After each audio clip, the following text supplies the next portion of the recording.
Good afternoon. Today is Tuesday, January 14th, time 12:05, and we're welcome everybody to our work session agenda. I want to go ahead and call it to order right now. With that, we have three items on our work session, and we'll start with item A, the Vincent Drive Sidewalk Project of Josh Hawkins. He's going to introduce it. Keith Sanders. Sorry. You got it. Well, it says that, so don't. Yeah, I'm sorry. Sorry. It says that. Let me help you out. Sorry. Sorry, you're right. The agenda does say Josh. So Keith Sanders in the SPLOST office. If you know me, Mike Cater is also going to be the majority of the presentation, but I wanted to kick this off today and just remind you, this is SPLOST 2020, and it is a little unusual that we have a standalone sidewalk project in a SPLOST project versus T-SPLOST, but it is SPLOST 2020. And we'll go through our agenda, but there are generally three touch points that Mayor Commission get on the project: project concept, preliminary plans, and construction award. This is the first of those three with the project concept that we'll go through today. And so you've had the history, a chance to look at that. We picked this project up in July with your approval from Transportation Public Works. And Mike has been working with the design team and Public Works to get the public input done on these concepts.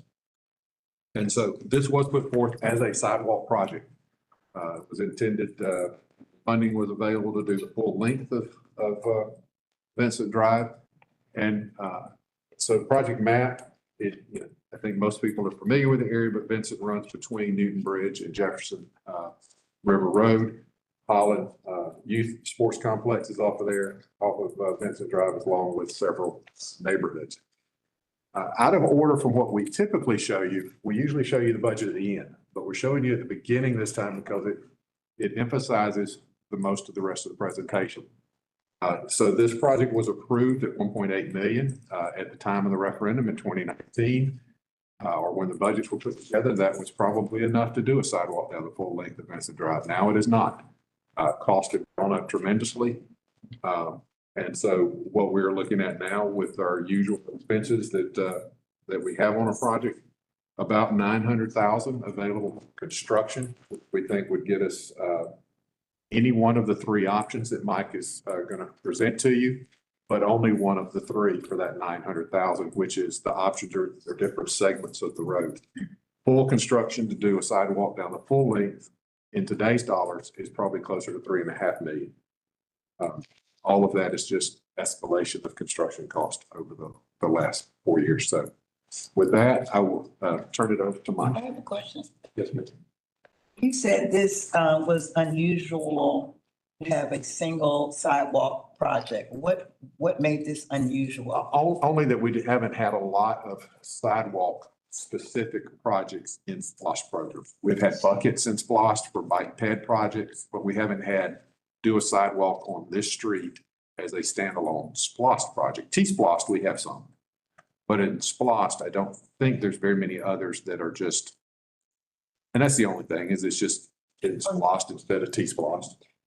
It's not an unusual project, but there's just not a lot of them in SPLOST. Yeah, I can talk to the origins of the project. That corridor used to be split between districts 3 and 5. And when SPLOST projects were being proposed, there'd been a couple of fatalities on that corridor. There's lots of neighborhood, very densely populated. I mean, y'all know, and the park is right there. Commissioner Denson and I approached Mike Athens and asked them to propose this project, and it went through the citizen committee, and I believe it got support all the way through the process. That is not my issue or concern. My issue is the whole process with SPLOST, period. And I'm trying to understand what are buckets, what is, that's not, I know that you and Mr. Denson was very, very influential. That I take nothing from. I just want to make sure we're all doing and getting the same type of attention in projects. That's why I asked this. Right, sure. I'll meet with you guys later about District 9 and some stuff. I sent you an email. Sure. So I just want to understand. So no, kudos to you and Mr. Vincent, Commissioner Fisher and I are glad to take over where you left off at.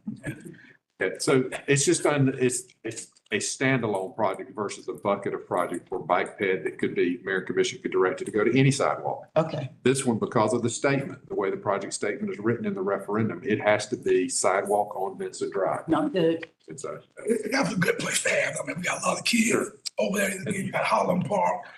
That's my district, there, so. There were some pretty high profile pedestrian fatalities along that corridor. One question before you continue. Has there been a SPLOST 2026 project that would be a completion of this submitted? I haven't been through the list of all of them that were submitted. Submissions closed. Maybe TPW might have. They might have. I haven't. Okay. So Josh might have been through the list. I haven't been through I it. haven't seen a submission that specifically addresses Vincent Drive, certainly Cap would, and there might be some others that in general could cover this sort of thing, but I haven't seen a SPLOST 2026 submission that specifically addresses Vincent. And I took a bad look. Commissioner Measure, we did submit, myself along with Commissioner Thornton, several T-Spot projects for that whole corridor, actually. Not only for that Vincent Drive and Newton Bridge, but also for the Jefferson Road area too. Were you guys aware yet that there wasn't enough money to do the whole stretch? Did not know.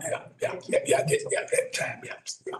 And I guess that's what I'm trying to get a handle on is how do we get the most out of these SPLOST projects?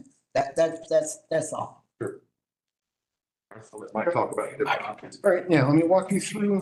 As Keith indicated, our budget does not allow us to go through and provide sidewalk along the entire length of Vincent Drive. So in working with Transportation and Public Works and our designer, we developed 3 options. Any which of the 3 can be completed for the construction budget that is available. The first option, and these are the same options that we took to our public engagement and allowed the community to have their say and input on. Option number 1 starts at Newton Bridge Road.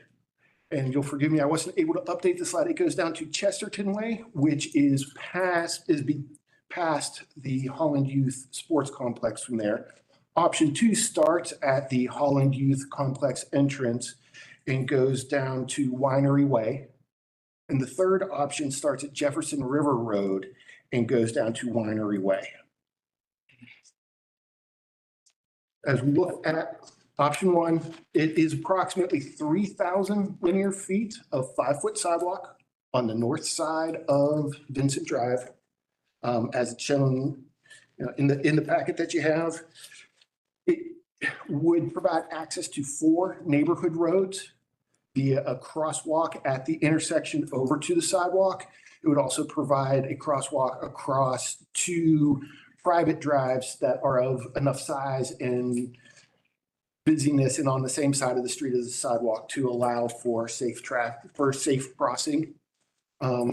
This is the only option that would provide sidewalk connection, if you will, to Hope Haven, which sits there on the corner. And that was designated as one of our kind of points of interest as we were developing the options, were Newton Bridge Road, Hope Haven, the park, and Jefferson River. Jefferson River is a candidate for future funding for a multi-use path that would connect towards town. So that was one of the reasons we developed an option starting on that end and put it out there for the community to let us know what they wanted. It is my understanding, we've had some discussions, but have not worked it all the way through yet, that this option 1 lies within the TAD district and that funding may be available to go from Newton Bridge to the park, as the park is in that TAD district. Advance to option 2.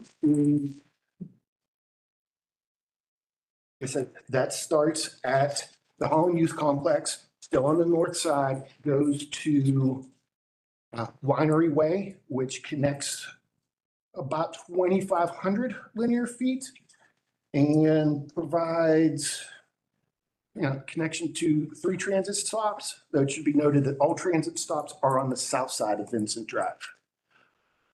As I realized, I relayed that information for the first time. We chose the north side for the sidewalk project to preserve the south side for a potential multi-use trail, because the south side has fewer potential points of conflict and interaction, fewer intersections, fewer driveways. So we are placing the sidewalk on the north side to preserve that for future development of a multi-use trail. And I forgot to state, in option 2, the construction budget is roughly 890,000. For option 1, it was a little bit more. I'm sorry, it was 885,000. So you can see we are close to the 900,000 that we have for a construction budget. And we stop at intersections so that we're not depositing a sidewalk in the middle of somebody's front yard. And moving on to option 3, again, this is the longest stretch at nearly 3,500 feet. Again, on the north side, starting at Jefferson River Road. It has the potential to provide access to 5 transit stops, but it does cross the largest gas easement along there. There are 3 transmission lines that cross Vincent Drive, natural gas, and there's an additional cost associated with crossing those. This option comes in at $901,000. We thought that the 1,000 was close enough to allow us to consider it an option and allow us to get the additional distance to Winery Way.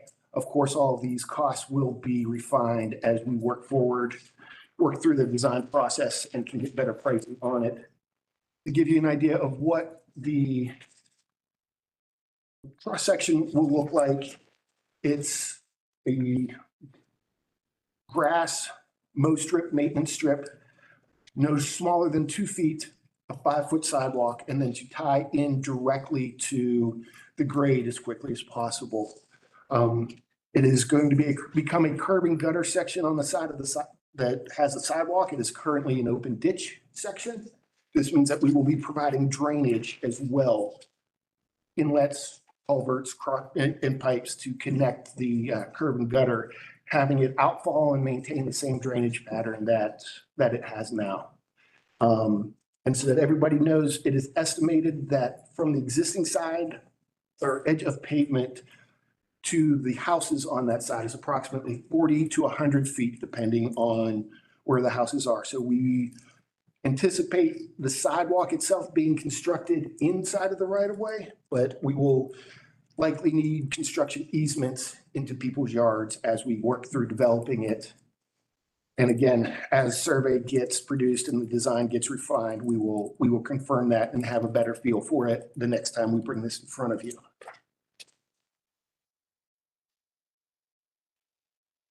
Question. On the, I think the third option you mentioned about, I think that's the only one that I heard you mention about the culvert. I'm sorry, it will be the same for any of the sections. Okay. We'll have curb and gutter and the associated drainage necessary to minimize the stormwater. So for the other 2. Yeah, the other also. 2 will as well. And I guess my next question is, as we move with the conceptual design, I'm assuming that these culverts have been checked. They will be, if we're using an existing one, we will confirm that that works for us, that works for the flow that's going through it. If it is a new one, it will be designed to handle the new flow. Okay. All right, I was getting ahead of myself there a little bit. For our public engagement, we mailed approximately 1,100 direct mail postcards to the addresses on Vincent Drive and any neighborhood physically connected to Vincent Drive. We held 2 public engagement sessions, one on a weekday evening, one on a Saturday afternoon at the park. They weren't very well attended, admittedly, but the residents who came out were in support of any help that they could get, any project that they could get along here, but they all agreed more or less that providing access to the park was the option that was most important to them. Good question. On those postcards that went out, was there a QR code there on them? Yes, there was. Line survey? Yes. So there were 1,100 postcards went out and 22 responses in the survey. Yeah. Interesting data. Yes, and that includes the online responses. And I believe those online responses will be provided as an attachment in the agenda item. Again, the online, it was more evenly split between the three options, but again, I think one of the respondents said that we will use any option that gets built because it is definitely needed in this area. I'm commenting on it more just in terms of public engagement overall, not specifically with this project. I mean, it just shows a big gap between all those postcards that went out. Definitely wasn't cost efficient, huh? But So based on the public engagement results that we got, along with staff recommendations, we are going to bring the recommendation to proceed with option 2 to you, the mayor and commission, next month for your approval. We are also supported by Leisure Services saying that they have visually noticed a need of people walking in the right of way in the ditch line along the road to get to the Holland Youth Sports Complex. And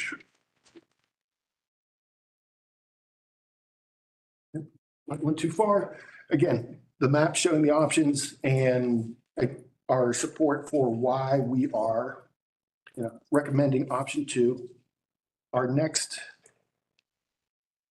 anticipated touch point for mayor and commission with this approval in February would be to come back with a preliminary design in August. And then based off of that schedule, move forward with our usual SPLOST process. Those are the dates. And I'll leave you with the map up because I know the options could be a little confusing, and please let me know if you have any questions. Yeah, I thank you for bringing this forward. This is getting close to, the needs that we envisioned needed to be met. Looking at the three options, I think, when I first kind of conceived of this project, I look at Chesterton as kind of a parallel route to Vincent Drive, kind of a safer, although that road can be speed bumps. I've walked this whole neighborhood, and it's clear that people in that community use that park. There are soccer balls on the porches, muddy cleats, and getting that neighborhood walkable access to the park because it's so close. So yeah, options 1 and 2, I think are the way to go. And I'm kind of leaning towards 2 because you have that parallel route through Chesterton that could get you further down along. I'm looking at there's crosswalks in here, correct? Correct. Is that crosswalk for option 2? Is that at Chesterton Way? There is one at Chesterton Way, yes. There should be a crosswalk at any local or cross street on the opposite side. Okay, so they're all along the corridor. That's great. Will they have flashing beacons or? That is our intention, yes. That is, Islands and things like that? there's not space for an island, but yes, they will be the newest standard of the rectangular rapid. As people drive like maniacs on that corridor, I'm talking 60, 70 miles an hour. I'm pretty sure there's some drag racing going on there. And what can we do to bring those speeds down? Crosswalk islands are certainly a deterrent to that kind of reckless speeding. I don't believe there's a third lane in there in which you. Yeah, I'm wondering if the right of way could, because the right of way does apparently go farther out and I'm sure this would add cost. But there's been quite a few really serious wrecks on that corridor. And I heard horror stories from constituents about the speeding, the drag racing on there. It's a flat, straight shot and, kind of feels like it's off the beaten path and take, I mean, I'm scared that somebody could just shoot off the road right into somebody's living room because those houses are right there. So what would be, you said one or two, and you're favoring two. What was your real opposition to option three? Well, mainly because the primary motive is to connect to the park. Okay. And you know, this end of the corridor is closer to the park, so you're more likely getting people walking. It's a, you know, very short walk if you have a safe sidewalk. Other end of the corridor, you know, I feel like people would often drive regardless whether or not there's a sidewalk. I hope we can get this whole corridor completed because the connectivity of neighborhoods is really important in my mind. Commissioner Rani. Yeah, thanks for this presentation. And I agree that number one, to me, the bulk of the residents are from Holland the other way. So unless it's changed since I was doing my soccer mom stuff out there, from Holland to Newton Bridge is less of the residential density. My question and what I missed when you said it, can you go through the cost of 1, 2, and 3? Absolutely. I didn't see it in the slides. Yeah, I'm sorry. I tried to update, but we're running a little late. As I said, they were all under the $900,000 construction budget that's available. Slide 6. Oops, slide. You have them on the slide. Yeah, they're not on the slide, so if you. One was like 850,000, So they're all within the 900. And all between 850 and 901. so my question is, if this is project 31 Yes. in SPLOST, Correct. and it says all tiers, Yes, and this is all tiers. correct. So why isn't there 1,800,000 available? What happened to what was allocated for it? As you look below, those expenses items come off of that eight, where you got design, land, project management, testing, contingency. There's still 200,000 we're carrying in contingency because of where we are. We're just in concept design. So we always try to carry enough if the estimate went up a little bit. And then as the design progressed, we could pull some of that contingency in or have at least 10% in construction. So you pull all those numbers off and you get down to 900 for construction. Oh, Not project, just construction. okay, so you're ticking it down to, okay, but all the costs above have all been specific to 31. Correct. Yes, yes. Okay, So we just tried to boil it down to the 900 is for construction. right, which is. And then that gives you the cost of all the options. The other cost above are the same for any of the three options. The Gotcha. construction cost is what varies. Okay. And so then all three of the options are within that 900. Yes, yes. Brilliant. And then I think that I agree with the connectivity to the park being a priority. But if they're that close, I'm wondering if there's an option that is basically 2, 3. That's a great question, Commissioner, right? So I would point y'all's attention to the 3.4 million. Mhm. That's for the total thing. That's for where is it from Newton Bridge all the way to Jefferson River Road? Yeah. Okay, so, if y'all direct us to, we can go see how much money we can find to build segment 1, 2, 3, or just 1 and 2 together. Or 2 and 3. I'm thinking 2 and park whichever. residents. Right.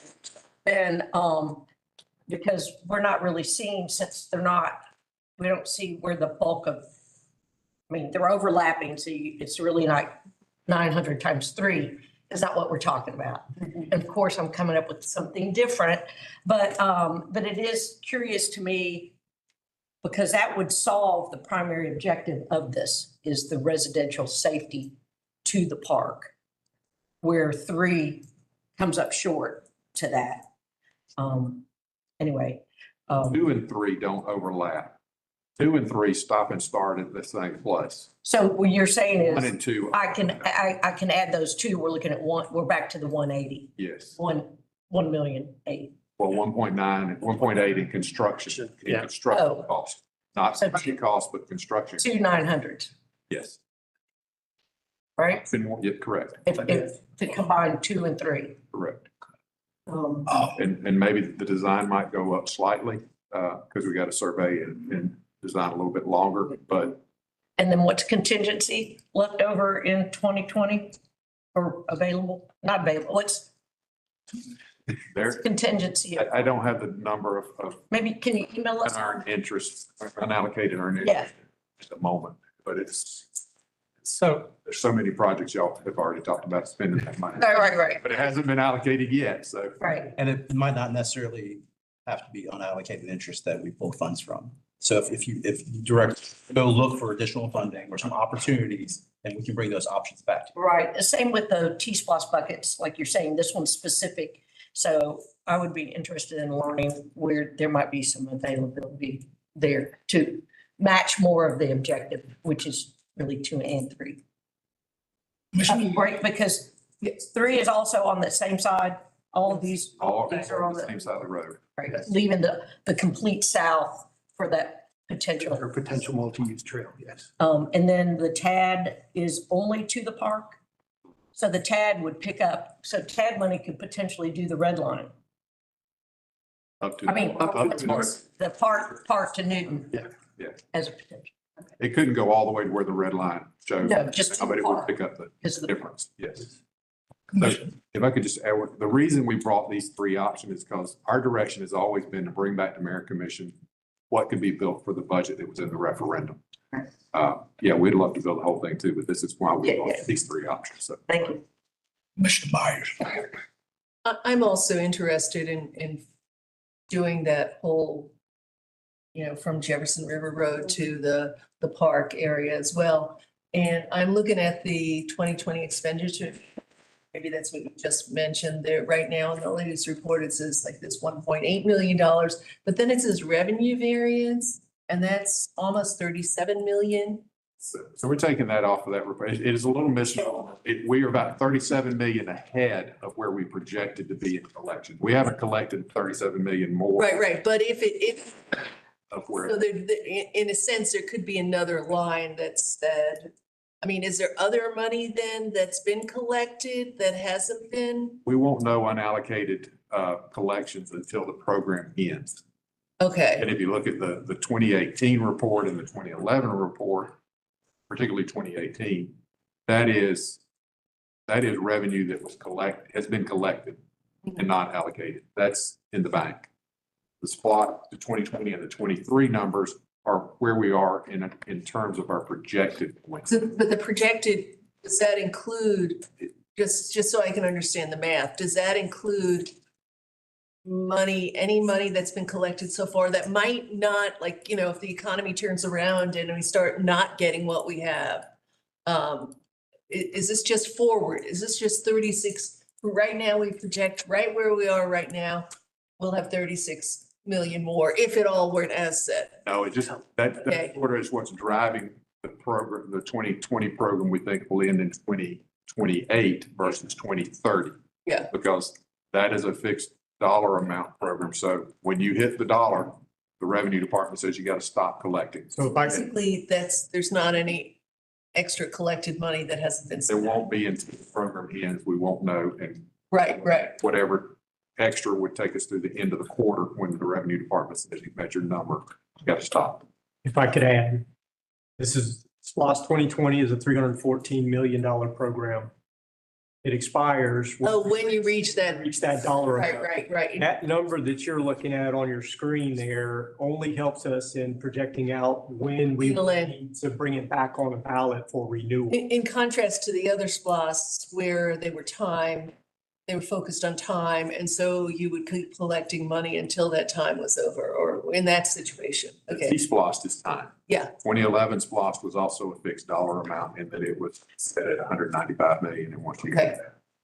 But the T-SPLOST are all fixed times. Thank you. They stop at, unless 2023 is, we're moving things faster because the old law said that one also stopped. You had fixed time, but if you got to your dollar amount, which we projected, then the program stops collecting as well. The law has changed. The 23 is still in the old law. okay. So it's kind of, it's fixed time, but There's different formulas for different programs that we have running. different provision. Right, Yeah. yeah. Commissioner Lake. Yeah, is there, has staff conceived of a T-SPLOST proposal that would complete this? I haven't looked through the list. I mean, I think it was the question that was asked earlier that, there could be. There were 71 projects submitted. A lot of those were submitted the last day. And I haven't gone through the list to see if there was one to complete this. I mean, because that seems like a natural use for T-SPLOST is to complete previous SPLOST projects that could not be fully paid for thanks to inflation. I also have a question about the vineyard. I might be thinking of another community, but was there some proposal for future development there? I know there's been quite a few proposals for future development in this area. Brad, do you remember anything? Is Brad still? In the I don't recall there being a future phase to that one. There was, if you go down to Cathwood, you know, there's future phases to Country Club Estates that are being looked at that go this direction, but I'm not aware of one on Vineyard. Okay, I was just, are you aware of the developability of the land behind it? Do you know if that's wetland or? I got this one. I used to live on Vineyard, so I may or may not have walked quite a bit of that land. No. So the biggest piece, which fronts out on Newton Bridge, you all have approved for development with high number of residential units with D.R. Horton. As you move to the west, there's 2 or 3 tracks that eventually kind of come out towards Vineyard. In my opinion, from a site perspective, they are developable. They have pretty much high ground. There's one creek that runs through there that would have to be buffered. I'm not aware of any wetlands in my journeys. It's going to be more about vehicular access than anything. But there's sewer access out here. I don't know which way that would drain, because I know the Vineyards, this is on sewer. D.R. Horton's having to extend to get up to Newton, so I can't, we'd have to follow up to tell you. I mean, I just know that this whole area is, you know, kind of right for development. Location as correct. You know, thinking about the future access to those future homes, and prioritizing completion of this entire corridor. Commissioner Thornton. Can you just tell me, just out the blue, trying to sort of, when you're doing a conceptual design, what's the ballpark? I know it could be high, low, but. The cost of the design. Yeah, what's the cost? Of the design piece? Conceptual. Conceptual design, 7-8% of the construction cost. Maybe, it kind of depends on how much survey. And I guess my Big thought variety. is, the mayor has presented a mayor-defined option about it looks like some of this stuff is overlapping. And it almost seemed like some of this may be duplicate. And I think the question we had at the last meeting was, give us a dollar amount of a conceptual design.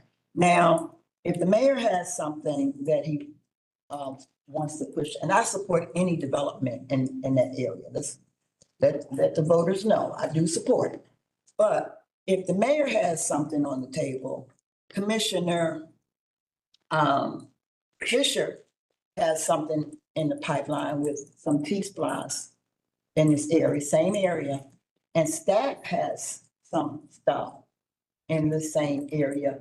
Where does it all, if we're going to do a conceptual design for the mayor's proposal and then turn back around and do a conceptual design for this, and not to mention if that, you see where I'm headed with this? So who pulls out that? Is that you, Josh? Is that your job to pull it all together? If I might, real quick, there will be overlap only at the intersection of Vincent Drive and Newton Bridge. Only at Vincent? And Newton Bridge. Okay. And so what we're doing right now is we're trying to come up with a cost estimate for this design that the mayor has talked about. So it's only Vincent Drive and Newton? That's the intersection of these two projects. Okay. And so right then, right for this alone, that would be a different conceptual design based than the options that have been given to us. So, It would be a different design. They would come together, they touch. If you were doing conceptual, the whole length of Vincent Drive, they would come together there at that intersection. well, I'm agreeing with Commissioner Link. If we had the opportunity to complete that pavement all the way, it just seems that folks would have come together and say, we need to make this a priority instead of the piecemealing, it sounds like I'm hearing. But again, I support it 100%. And I guess, I don't know who brought it up. What is the status of DL Horton's project? And I know it came up when they came before us, making a connection to Highland Park. So what is that? Where are we at that? And if you don't know today, I'm sure somebody's going to shoot me an email. Oh, there goes somebody. As far as I know, I heard a rumor that they have submitted plans. I haven't seen them myself, but I can inquire and get you a report back Okay, where they are. because that was a sales point to make a connection with those, with that development in Highland Park. And I think that is going to be really crucial for the future to know. Yes, and Commissioner, to answer your question, there will be overlap and there's always been overlap with projects. And for that, Newton Bridge, TAB Committee and CDO, as you all move forward with next steps in the future, as that agenda is on hold right now, but as it moves into the future, I will continue working with the manager's office, try to read, between in a fine print between the lines, what's the next steps are. And yes, the intentions of the mayor, as I understood it, is that he would like for staff to assist putting together cost estimates for estimates and rendering. Yes, that will, if that takes place, it would be overlapped and coordinated with any existing projects such as this one and the 1125 Newton Bridge development. So these efforts will take place on the staff level. Another point of contention with that DL Horton was this whole, let me back up. It wasn't contention, it was about the pump station. BUD, I don't believe they're here to answer any. Oh, good, they snuck it. Okay, pump station, I would like to hear where we are. If that's a change in their plans, I would like to know that, if that's something. And the other point, now this one was contentious, was about solar out there. Do you remember that? That was in regards to the pump That station. was on the pump station. Yeah, okay, so it was contentious. So if we could get some updates, I'm just big picture folk. All these little moving parts are a little confusing for me. So if we could give me a picture of that, Ronnie, of where we are with the ordinance in conjunction to these options and even the mayor's options, I would appreciate it. But I do appreciate your report. Thank you. And there's no question the community wanted the full length when the referendum was put forward. It was a project brought forward by the community to do the whole length. It's just costs have gone up. So our job is to bring you back what we could afford based on the dollars that were available today. So if we had to make a change in the 2026 T-SPLOST, for example, do we have that option as commissioners? That we say we want to make that full completed? In 2026 T-SPLOST? Yes. I'm not sure that, yeah, I mean, have you seen this on the 2026 T-SPLOST? If it's not there, that's what. If it's not there, sure. you don't vote on the referendum until the end of the year. Yeah. Okay. So I really think that's a real plus. I mean, if Dexter didn't pick it up and staff didn't pick it up, I do think that is something that we should consider. We need to finish stuff and move before we move. Or do you want us to take a look at how much we can complete right now? Because right now, we know we have $900,000 to do a segment. Mhm. Do you want us to look for additional funds and us to report back? I would personally. Okay. I think we need Which, to. my district, yes. Yeah, I would. Always, yeah. Commissioner Johnson. Half of the, thank you, Mr. Mayor Pro Tem, half of this area is from Chesterton to Jefferson River Road is District 6. So I split it with That's right. with Dexter, Commissioner. We all share together. So I just have a comment and maybe a question will come up while I'm talking, but I have a comment about the 2020 estimation for the project at 1.877, I think. 1.877 million. And so I understand inflation. I totally do numbers, but I don't understand a 46% increase in costs. And when I read the project scope from the 2020 referendum, it actually includes everything here. It includes the project from Jefferson River Road all the way to Newton Bridge Road, the 1.4 miles. It includes the land acquisition and the design and construction, ADA compliance, lights and all, lights, camera, action, so to speak. So it is the ongoing question I'm going to always have is how did the cost increase and in what sector? Is it timber? Is it people? And how we can overcome that? Because that's a gigantic increase. And if it's something that we're doing a spitball test, I would rather have a closer estimate for the referendum. So we won't have sticker shock at this point and hear statements like, find the money. That people out in the residence land don't understand that statement, find the money. Right. So that's my comment. It's So I could, increase. sorry, I can address a little bit of that. So when these budgets were put together in 2019 and the referendum was voted on, $1 million a mile for sidewalk was on the high side.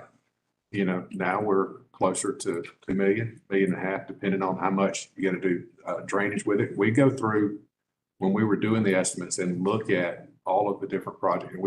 We have these estimates for design.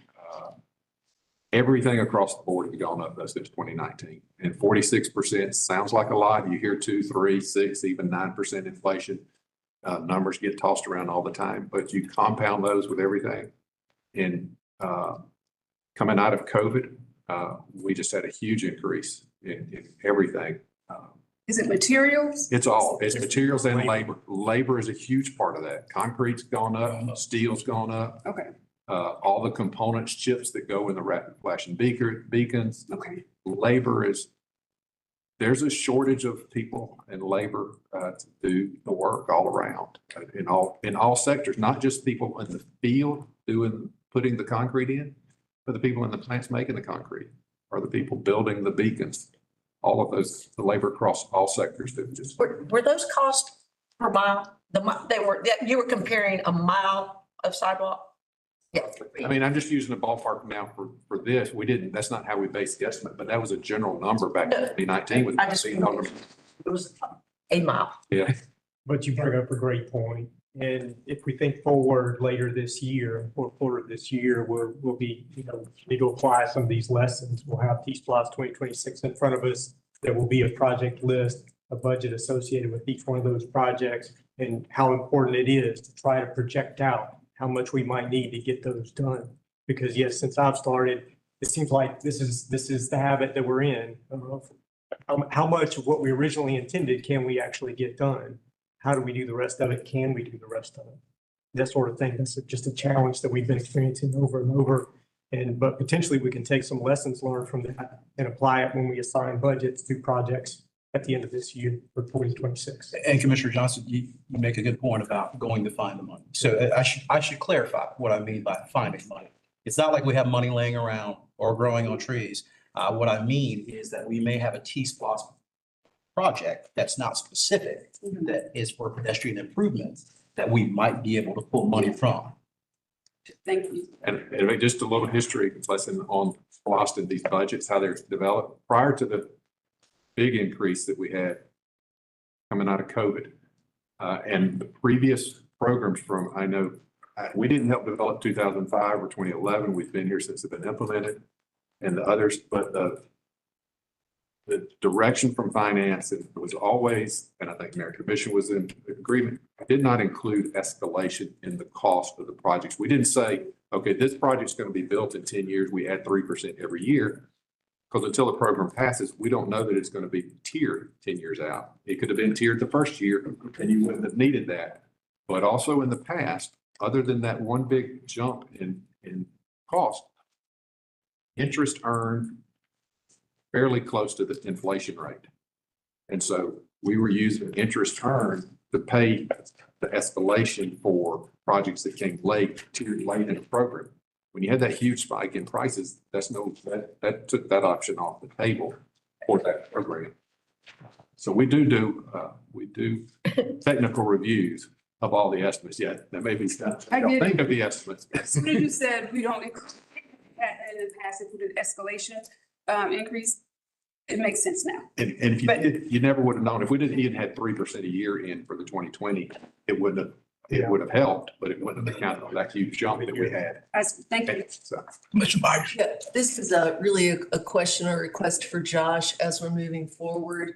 We're talking about this project here, but as we're making decisions about SPLOST 2026, if we could get an updated list of any transportation related projects that are in the hopper, the SPLOST 2023 that are going to be short, it would be good to know that as well on that. And, on those costs, I just was listening to a podcast on housing yesterday and someone was like, there's been a 40% increase in costs. And then there was like kind of a debate and the other guy was like, how does that break down? And they went through it with the supply and then like the wood prices have dropped back down, but the labor and some other things haven't. So I thought it was just, it's sort of parallel and perhaps there's something out there about government contracts and how they've been going. That would be interesting for us to, see where it is, on a national level.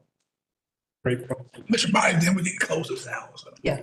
No, I'm sorry. Sorry. All right, I'm gonna close it how you said. And I'm trying to figure out when things pop up. I did ask you about the culvert and stuff like that. So when we do a conceptual design, we do look at things like that, right? Stormwater, is that going to be encapsulated in the conceptual design? So if there's issues, but right now, there's no problems that we foresee. We haven't done conceptual, and my concern is around stormwater. There's no real big red flag about stormwater in this area anywhere that you know of. There have been historical issues on the south side of the road. At the very least, our instructions are to make it no worse, to continue existing conditions as they are now. Okay. But it will be part of the development. We'll have hard numbers as we go in. And that's kind of where I'm heading at, is getting to the hard numbers and getting things fixed if we can at one time, instead of going back and having to redo this. But that does leave us, so if we're getting numbers and if we see some changes or wanted to extend the paving over there, we have that flexibility as commissioners to make a recommendation. sure. I mean, we'll bring back if we can get your approval, we come back with preliminary design as the next phase. And the concept is really trying to get us an alignment along the side of the road, where we're going, what we're doing. Okay. Because if you just said, give us a preliminary design on the entire road to do both sides, well, you're going to spend a tremendous amount of money for something you know you can't afford to build. So that's where we're coming at this concept. We're going to go to the north side of the road from point A to point B. We're going to do these crossings. We're going to include stormwater, curb and gutter. And then we'll go to finish do the survey work and bring you back the details in preliminary with better cost estimates, because then we'll know. Preliminary, you're going to know you're going to need 200 feet of 18-inch pipe, or you're going to know those details. And you're going to bring us some information back and to everybody, but everybody may not be that interested where we are with DL Horton. And that, yeah, If we can, We'll send you an email yeah, we about can that. get. okay. Thank you. Gentlemen, thank you. Appreciate it. Next on our agenda is the leaf and layout program opportunities. Solid waste everybody at Suki Jackson. Come on down.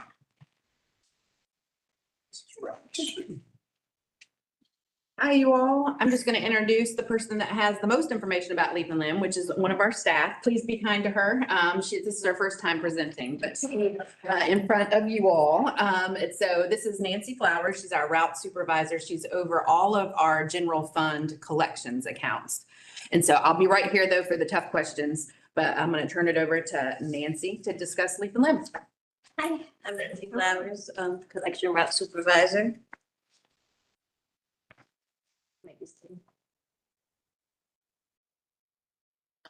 There you go. It just takes a second, I think. Okay, so during this presentation, I'm going to talk about the current leaf and limb challenges and proposed changes that we have to fix those challenges. So the purpose of this presentation is to present an alternative to the current leaf and limb collection method, review the challenges with the current collection method and opportunities with the proposed method, including some suggested ordinance changes.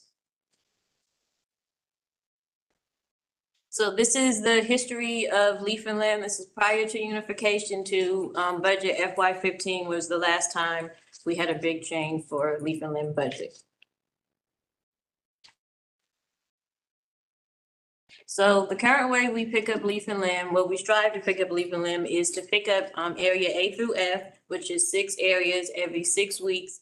To do this, we have to drive down every street in each zone, and everyone would be allowed, if we can stay on 6-week schedule, they have 8 pickups a year. And a load is defined as a pile that's 6 feet long, 6 feet high, 4.5 feet deep, 25 paper bags or a combination of both. And we request that customers put their material out a week in advance. So the current challenges we have with leaf and limb, into FY21, we achieved our performance measure of a 90% on-time collection rate. Although our collection rate in FY21 was 89%, below our performance measure, we were still able to provide 8 pickups to everyone that year.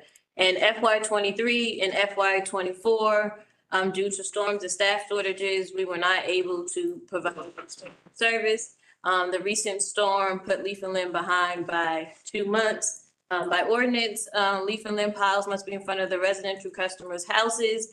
Currently, they can't have any shared piles or piles on vacant lots.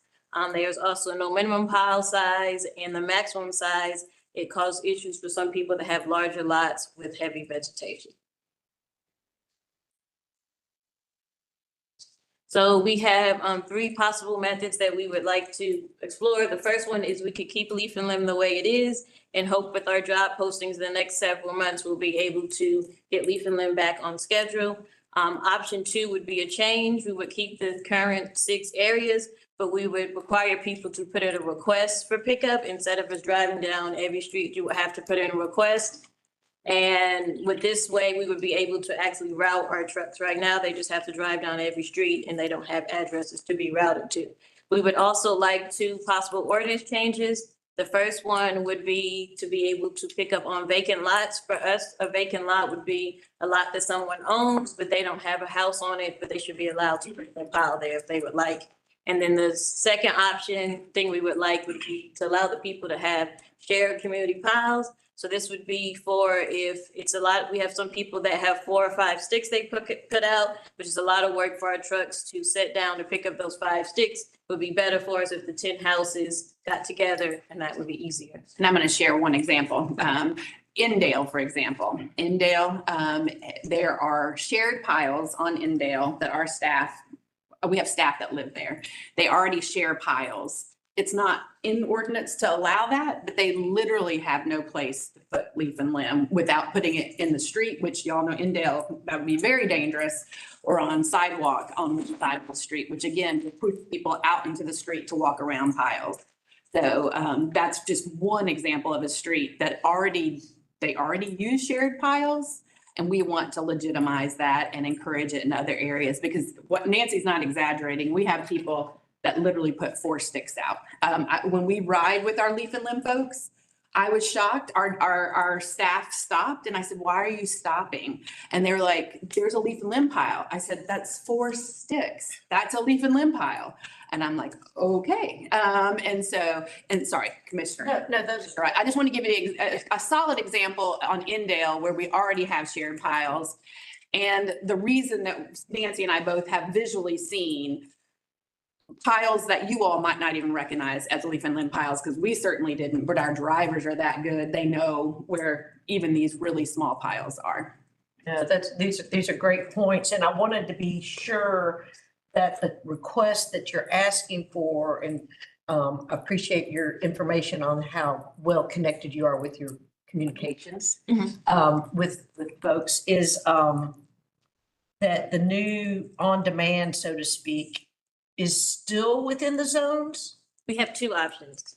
It's one option that we would keep the zones, and then the other option would get rid of the zones and just have it on demand, but we would still want vacant lots and community piles. So it's 2 options. Option is we can keep the zones and make it a request, or get rid of the zones and have request. And so I guess it depends on just how far reaching, I mean, we've got some people who clean their yard every week.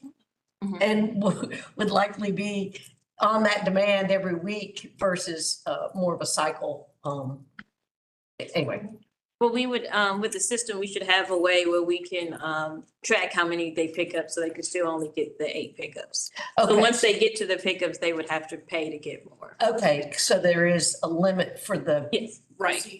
Yard. Yes. And but like if you, like Commissioner Wright, if you wanted to use all your 8 pickups in the fall and we had capacity to do that Yeah. through the regular on demand, we would get you, but that would be any beyond your heavy use time in the fall would be additional payment to us, just like it's on the books right now. And so my little pile that's out there right now, y'all will just drive past it and won't pick it up unless it's registered as one of my needs to pick up. Or Correct. It'd be an education period though. We would, in the beginning, in particular, if we moved to either 2 or 3. yeah, and also on your communication to the water bills, I would hope that you could have every water bill for a year at least has this, a big version of it and the reminder short. We could spread it. I hope that you guys can reserve spot to make sure this is a priority. I couldn't promise that at this juncture because it's a shared water bill with other departments that use it, but we certainly could ask for as many as possibly, A, that we can afford because there is a cost to the water bill, and then B, that hasn't already been reserved by communications department or other departments. Gotcha. Thank you. This is great. Commissioner Johnson and Commissioner Lincoln will be next. Hi, I wanted to ask about the on-demand option. Will you, if we do that, I like it a lot. Would you be able to provide like an estimated time? So if we go on, fill out the request for pickup, do you have something already built in that would estimate we will be there in 10 business days or 2 business days? Would that fold in? Yes, we would have a certain amount of piles we can pick up each week. So when we get to that limit, then it would push you to the following week. So if we say we can pick up 50 piles a week and you're pile 50, then you'll be put on the list for next week, you're pile 51 for the week after that. And it's coming, but you'll see where Nancy's already worked with GIS and they have a system in place that's, really powerful that we have not, that Nancy can speak to. She tried it out. So it's coming in the future. Yeah, the community piles thing is a great idea and it's already happening. You're right. I mean, my husband and I invite our neighbors to just throw stuff on our pile because they have no front yards. And there are 2 empty lots on my street that have acquired mystery piles. We have lots of trees. So yeah, I feel like that's essential. I'm kind of concerned about the whole pickup idea. I feel like it's not necessarily equitable. I know you're gonna have citizens who just, are unaware that the system has changed, or there's some domestic pricing to be caused by people just not calling in. I mean, I like the system as it is.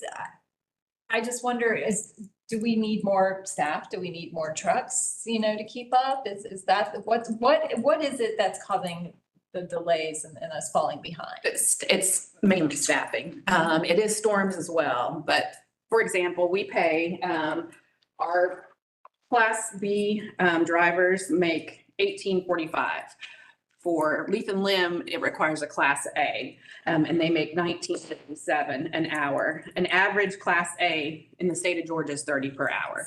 So that's part of the problem. Where solid waste does excel, though, is we provide the solid waste industry twofold. Not everybody wants to work for solid waste anywhere because of the stigma attached to it. It's waste, and there is. I see but it's there. Trust me, it is there. But we can often overcome some of the stigma by the work-life balance. We do a really good job. Solid waste in general is better than over-the-road trucking, for example, if you have small children and you can be home. It's more consistent work than, let's say, concrete sometimes, or dump trucks that depend on growth. So we try to really push work-life balance as a reason you want to work in sanitation or solid waste anywhere, not just, Athens. But staffing has been a real issue for us. We are able to retain staff really well when we get them. Our attrition rate is really low, but getting them to solid waste has been a challenge. We've had, we're going to lose another driver tomorrow. He's retiring. We had a retirement this fall, and we have a driver that we're losing in February, and we still haven't been able to plug some of the past retirements. So I would say staffing is the biggest issue, but storms do derail us as well. With climate change, that's the reality everywhere. I just wonder if you all have budget proposals where we can, I know we have our disparity study but I feel like this is a very specialized field. I did a ride around with a solid waste hauler a couple of years ago, and it was really enlightening and actually really fun. It was a really interesting ride, and I encourage everybody rail to do that because you will learn a lot about their job and the neighborhoods and the challenges they face, and especially in our in-town neighborhoods where things are so tight and we have so many students packed into single homes, and the parking's just. But yeah, I would love to see a proposal where we can properly compensate those haulers. Maybe get the extra trucks we need to keep just a regular schedule that is equitable across the board instead of asking citizens to go the extra mile to make these calls. My family is in Chattanooga, my sister and my mom, and they have that on-demand pickup for. They were one, yep. It doesn't work. Stuff sits out there and people forget to call it in, and the sidewalks are always blocked, and there's, dead couches on the curb, and, it's just clear that it's not working. And half the time people don't even know whose bulky waste it is. It might sit on a corner that is kind of ambiguous. So I just have seeing how it's not working there. I just would hate to see this community put in that position. And because you're relying on citizens to do the calling in, and we have a community that has a very transient population when it comes to our students and, the people coming and going from the university. And yeah, these students aren't going to know what and who to call. I just foresee like a chaos and a big mess, especially in these in-town neighborhoods that are overpopulated with students. Commissioner Lynch, a couple of things though, in an effort to find efficiencies while we can't staff appropriately, this is what staff has put forward. And as it relates to staffing and our employees and compensation, we're with you. We know that we're never going to compete with the private sector. The public sector will never compete with the private sector. However, we do generally offer better quality of life. So I think that's what we should leverage on. Now, that being said, we do have a pay study coming in front of y'all. Oh, what? A pay study. So the pay and class study is where y'all have an opportunity to potentially fix some things. Yeah. That does seem like very low pay for a specialized position that requires that kind of license, especially with the competition from outside industries. And, you know, they work hard and they're in charge of really specialized equipment. Those robot trucks are amazing. They're like being inside the space shuttle. I do want to point one thing out. The students aren't the heaviest users of leaf and limb. Yeah. They rarely use leaf and limb. Just to be honest with you, Commissioner, like leaf and limb isn't on their radar. The heaviest users are established neighborhoods, Yeah. with not a lot of rentals. And like the east side has really heavy users of leaf and limb, Cedar Creek, Green Acres. Yeah. Those are some really heavy users of leaf and limb, and a lot of those aren't students. Not, I mean, some of them are, but students often are a leaf and limb. Bulky, that's a different conversation. But leaf and limb, we don't have the students using that service very Yeah, frequently. I mean, I just see more and more students coming into what, you know, our single family neighborhoods, whether it's, you know, legally or not, according to our single family housing ordinance. And you know, especially in East Athens, I see these piles, and I don't know if the landlords are responsible, you know, would the landlords be calling them in? Because yeah, you do get limbs that end up in their driveways and they just haul them to the curb. If the resident isn't doing it themselves, it's not legal for us to pick up. So if it's a tree cutting company, or if you have a private landscape company, they're required to take the material away with them. Mike, Yeah, I was gonna wait till they got through the whole thing. I was gonna suggest that. Yeah, I got a bunch of questions, but I'm gonna. Let's get through the presentation. I'm not saying. But both options 2 and 3, we would use stuff the county's already paying for, so they wouldn't cost any extra money. So both collection methods will provide efficiencies through the use of routing to collect requested material. This would also stop us from driving down streets that don't have piles. So this would make leaf and limb more fuel efficient, and it would help with the public infrastructure for us not driving big trucks down streets that don't have piles. And also, Austin, Texas has started picking up leaf and limb this way as well.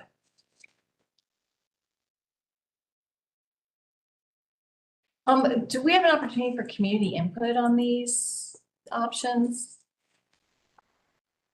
I'd really love to hear what. We haven't this round, but that was one, you know, we're just trying to, really, this has been a recent challenge for us that we've lost so much staff that we're trying to see if we can catch up by eliminating some of the barriers, which is driving down every street, no matter what we have to do right now. So we're trying to gain some efficiencies that way and not throw money at something. We can't even fill our bulky waste driver positions right now. So that program's waiting for drivers as well. I mean, I definitely get, you know, complaints from concerned citizens about leaf and limb pickup and when's it coming. And I feel like the public could use a little education about what the problem is and what the options are to solve it. You know, before we move forward, if anything, is there a one pager that solid waste has that we could share with the public that could? We could put one together. That would be really, really helpful.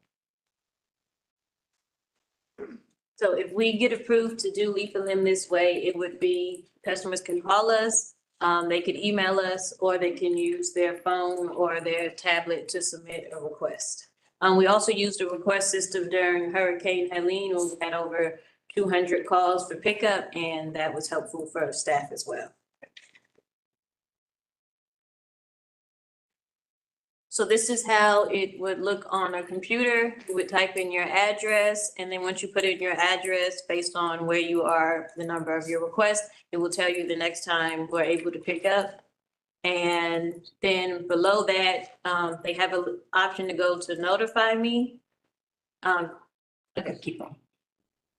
They have an option to go to notify me, and that's where you can sign up for text or email notices about leaf and limb changes. And then the last option is submit. So they would put their address and then they would just submit it for survey.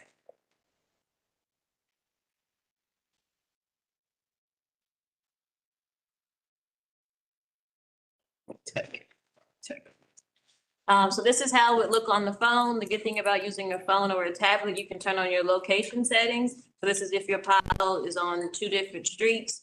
then you can stand in front of your pile and it can pull that address point down for you. It'll also tell you the next pickup day, you can sign up for Notify Me, and then you can submit the request. This goes into, this goes down. So if this is approved, we know the most important thing would be to educate the customers about the change. So we have a water bill.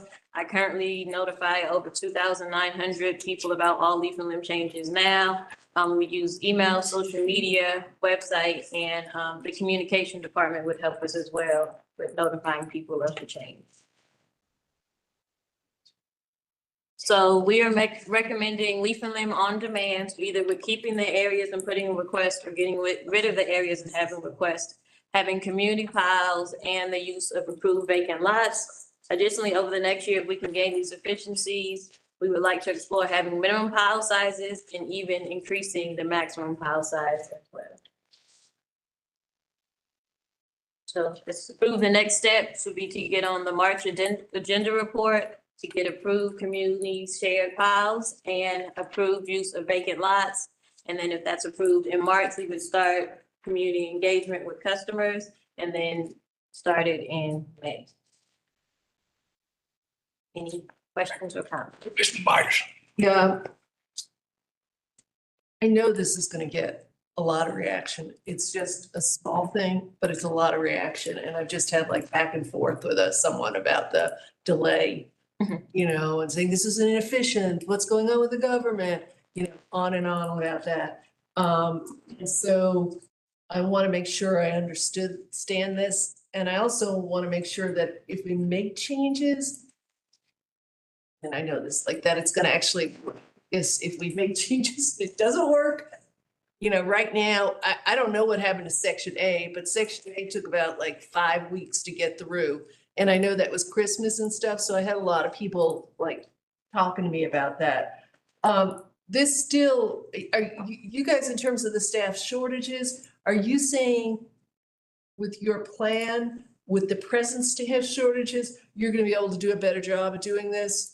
Because this doesn't change the staff shortages. But sorry, Nancy, but it changes, like, for example, my neighborhood, which I'm on the east side, hardly anybody uses the service. So they're going down every street in Caring. That many trees. We don't have many, we're not as established. What about lawns?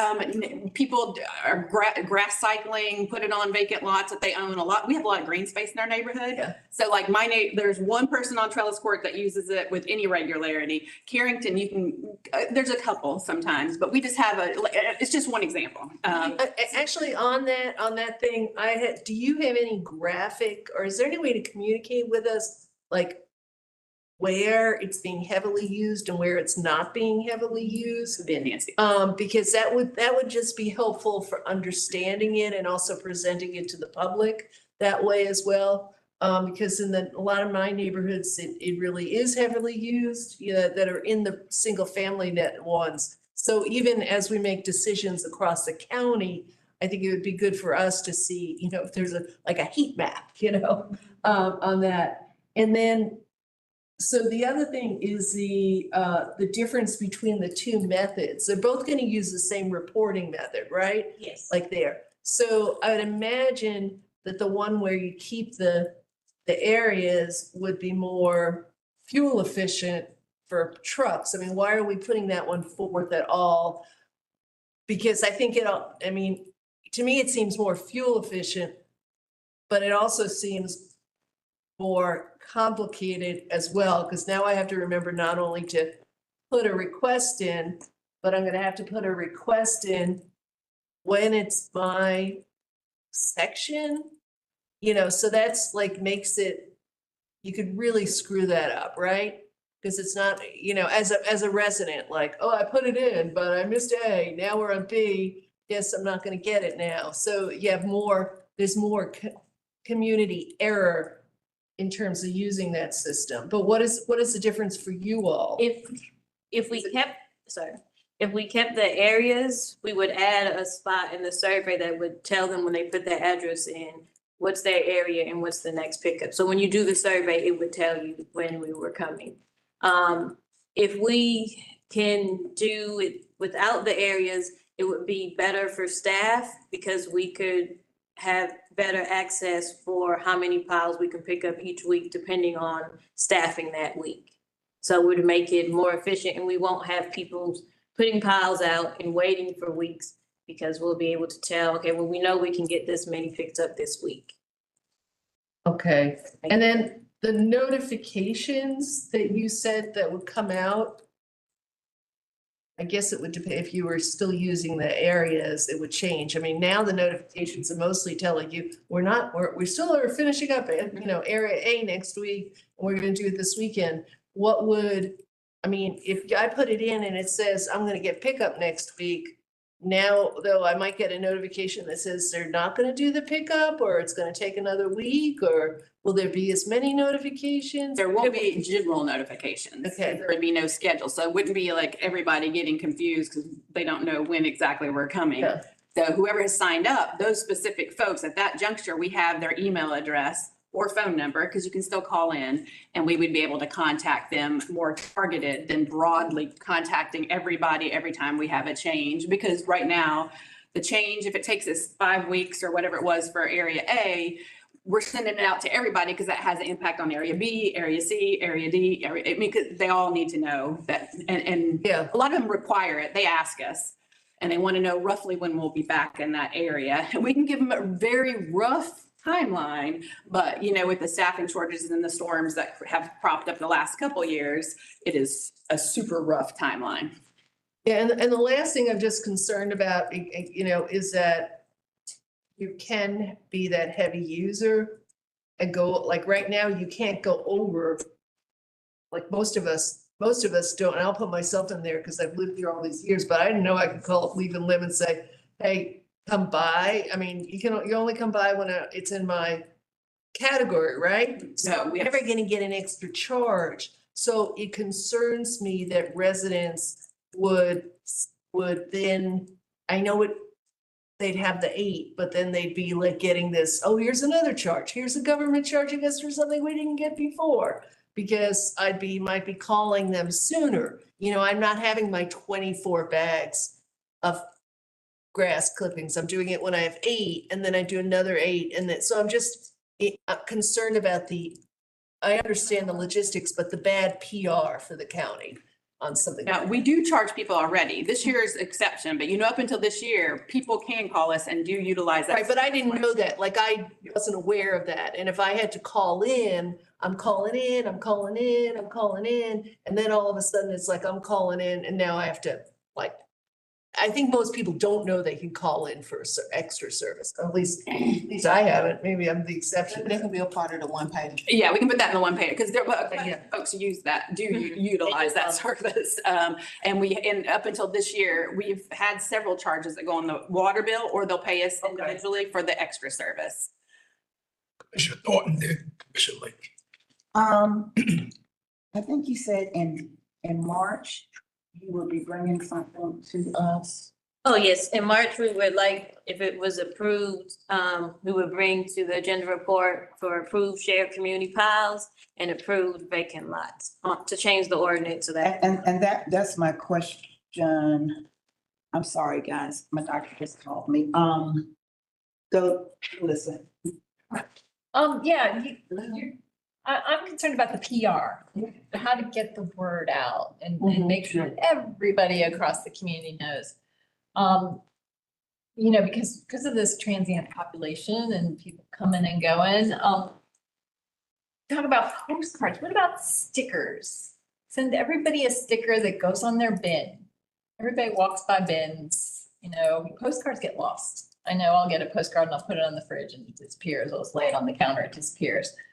But I feel like if you get some stickers that, you recommend, and I've seen this in other communities, stickers on the bins that have some information about pickup or, phone numbers, contact. We can do it for our own customers, but a large chunk of our customers are private haulers. I can ask them, but I can't require them to put the stickers on there. I mean, I'm not a requirement sending them stickers, and say, we suggest you put this on your bin or in a prominent place. I mean, or we can try. Some of them won't use, for example, there's one hauler that won't use our PR because it's against their policy. So I don't think they would allow that. And then we have one that's now using automated trucks. And they may not want their drivers out of the automated truck to stick the sticker. I can always ask and I can offer the service. I just can't enforce that. But on our own trucks, we certainly could do that. On our own, in the urban service. That could go in the water bill though. That's. Yeah, just send a Correct. sticker to all our customers in the water bill and. Correct. Just you put Yeah. this on the You bin. could put the burn, yes. There's like Yeah, the fall of your fruit. Well, I don't think we can send a sticker. Sorry. Yeah, actually, I was like, you know what? Stickers can't go out to the water bill.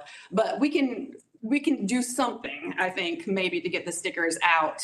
And yeah, it could be that maybe we utilize staff and we go into the general service district and hand out stickers, our own staff, because I just don't see two of the haulers doing that for us for their own internal policy. Thing is, if, you know, you'll see them on other people's bins, even if you don't get one or see one yourself, just being out and about and seeing that on other bins could help. Mr. Johnson. Staffing level, I was just curious how your staffing is specifically, how short are you like far as positions versus those that are filled in that particular? Let me jump in. We have 4 vacant positions that affects CDL drivers. And we have about 32 positions in the collections division. But when I say 32, that's not all CDL, because you know, when downtown collectors and backyard collectors don't require a CDL. But we are going to be short. I'm giving you the one, as soon as February hits, we're going to have 4 positions, CDL positions vacant. Okay, and I was going to ask if you knew who your consistent users were for like the program to maybe. So I think it's somewhat fuel inefficient to not. I don't agree with going up and down every single road in Athens. I don't think that's efficient either. I like the call-in method or some version of that, maybe a little of both. But I think when it comes to the being just picking the first 50 of the week, I think it may be fuel inefficient. There's a potential there. For an example, you may have a pickup number 1 on North Avenue, pickup number 2, Atlanta Highway, pickup number 3, Cedar Creek, pickup number 4, Prince Avenue. That's really a lot for the size trucks that, you know, those guys, I've seen them too, like Commissioner Link said, they're like monsters. They're very impressive, but I'm sure they consume a lot of fuel. I just wanted to comment on that and see if you had. And I think that's my staff, I can speak, is keeping the zones, that people are so used to the areas, y'all. Okay. And that's why we put that second one in. People are acutely aware, the heavy user. Now, we don't have that heat map that y'all referred to. We don't have, because we have no routes for these, because we literally just go around every street and look for leaf and limb. But we could have over the next couple of weeks, we could have clickers. They could actually potentially click, or we might be able to ask GIS for some sort of tablet and we could get, it might slow us down just a little bit, but somehow we could have users, but it's just going to be a little bit slower to get that heat map or users.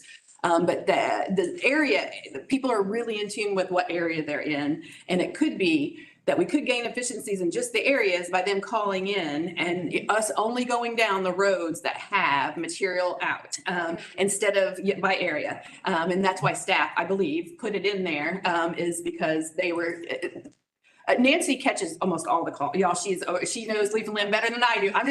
I'm here because I don't want her to, you know, this was her first time, but I want to make sure she feels comfortable when she gets some of the harder questions. But that's why they put it in there, because I will say you all might be surprised. People really do know their areas, and they'll call us. My area is this week. I mean, we get more calls on leaf and limb than any other service. Actually, probably all of our other services combined. So people are very in tune with it. So it could be that's why that staff, it's not could be, staff put it in there because they are in tune with it. And we feel like we could still gain some efficiencies and not drive down every single road that we have to right now to get all this picked up. And then also the combining of piles, you all, if we could start encouraging people to combine some of their small piles, approved. We're not going to say, hey, Commissioner, we're going to start piling in somebody's yard without asking them. I think we can gain efficiencies there too. We all think we can, because we're not stopping for four sticks a tiny little one bag. If we can encourage, it would never be mandatory, but it would be encouraged, and we can show examples of how it works in other areas of Athens where they've already started doing it. And we have behind the scenes approved it because there's just like no other way for them to utilize that service. And with the request system, we would be able to tell who's the heaviest users because they would be requesting, and we would be able to route the trucks. 'Cause right now, we don't route the trucks because we don't know where the piles are. So if the people had a request, we have a way we can actually route the trucks that would make us more efficient. What about the routing of the trucks? Because that's another task, where to now you don't have that task, you just go on every route. So who's gonna be, you're gonna do it? Yeah, I would do it. I Anything? already talked to GIS, and it was maybe 20, 30 minutes of work to get it routed for the truck. So it's not a lot. Okay, yeah. So I tested it out. And she Yeah. did this before, y'all, and we have to route other trucks and other Yeah. collections. We use Samsara, so it's not like, this is not her first rodeo with routing, because she has to route other collections that we do in our urban service district. So she does know how to do that. And also GIS provided us a pretty, an easier way to do it now that they're the ones that actually created the request form. And we did this for Hurricane Helene.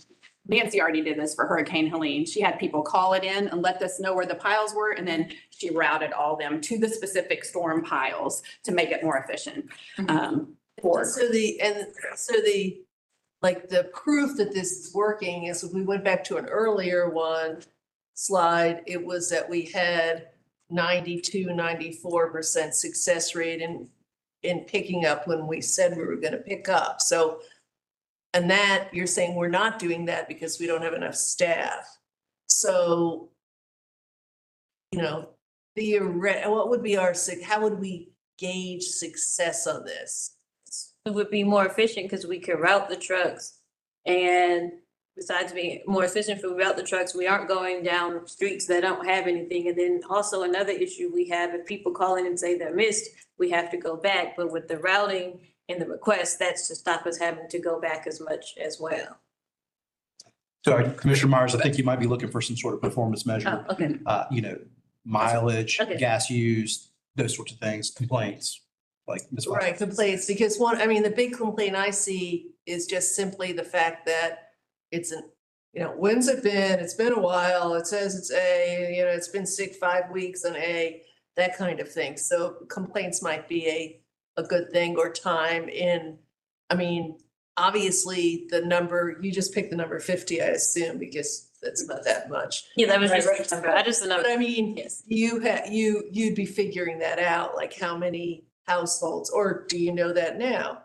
Like how many could you, where are we going with this? Like, how many would it be a week? Like, so, because I could see that's just, I don't need the answer now, but I could see people saying, like asking me, like, how many houses are you gonna pick up a week, So just as much information on that one pager as possible. And I do want to say that Nancy, on the performance measures that y'all see during this budget cycle, Nancy already has a very new performance measure of complaints for leaf and limb and complaints overall with collecting our material. That was already a performance measure. Would you say? Yeah, hold on. Because we get those as well. Yeah.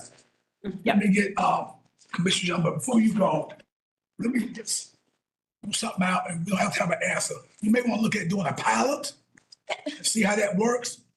But anyway. Why you taking my idea? Okay, so I